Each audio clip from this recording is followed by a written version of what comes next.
पुराने जमाने की बात है।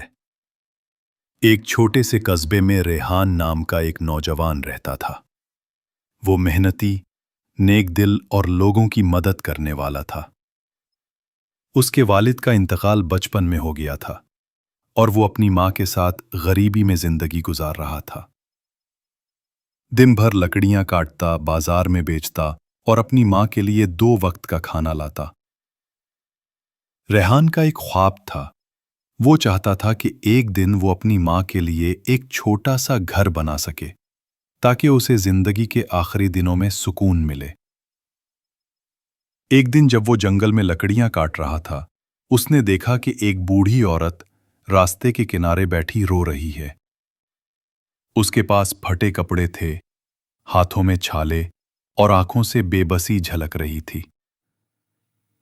रेहान आगे बढ़ा और अदब से पूछा, अम्मा जी, आप यहां अकेली क्यों बैठी हैं? बूढ़ी औरत ने आह भरी, बेटा, मैं शहर से खाना लेने निकली थी मगर रास्ते में गिर गई। किसी ने हाथ न पकड़ा। 3 दिन से भूखी हूं। रेहान का दिल भर आया। उसने अपनी रोटी का थैला खोला और सारी रोटी उसके आगे रख दी। खुद पानी से पेट भरा। बूढ़ी औरत की आंखों से आंसू बहने लगे। वो बोली, बेटा, तुमने अपनी भूख मारकर मुझे खिलाया। अल्लाह तुम्हें ऐसा रिज्क देगा जो कभी खत्म ना होगा। रेहान ने आजिज़ी से जवाब दिया, दुआ करें अम्मा, मेरा रब सब देखता है। वक्त गुजरता गया। एक दिन शहर में एक अमीर ताजिर आया जो मजदूर ढूंढता था। रेहान ने उसके साथ काम शुरू किया। उसकी ईमानदारी, मेहनत और नरमी देखकर ताजिर उससे बहुत मुतासिर हुआ।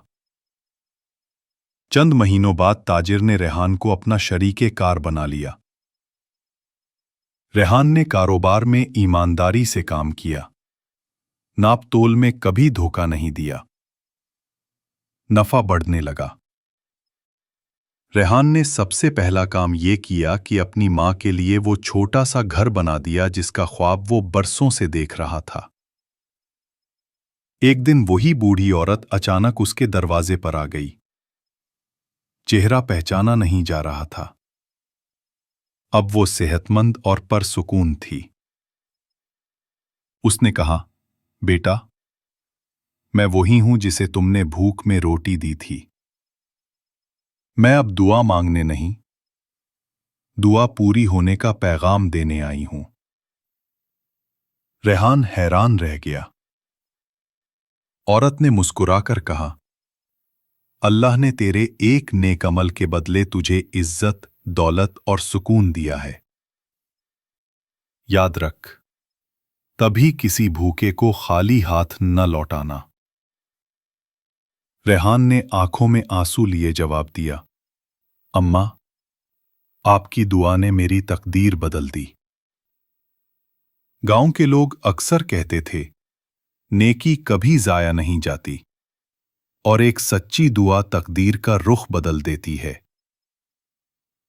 रेहान की कहानी आज भी सुनाई जाती है।